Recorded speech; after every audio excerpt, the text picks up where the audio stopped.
All right, drink we're about to make is called Blackpool Tower. We're going to serve it up in a martini glass, put some water and ice in your glass, let it sit while you're making your drink, and that'll get it nice and chilled for you. All right, fill up your mixing glass with ice and measure out 2 ounces of Irish cream.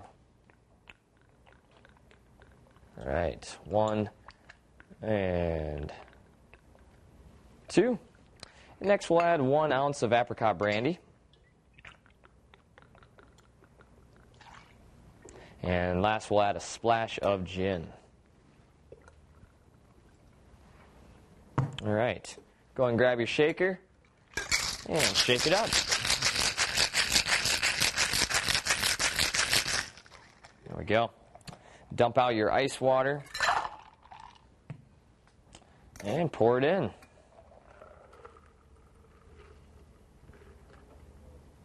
All right, and that is Blackpool Tower. Bottoms up.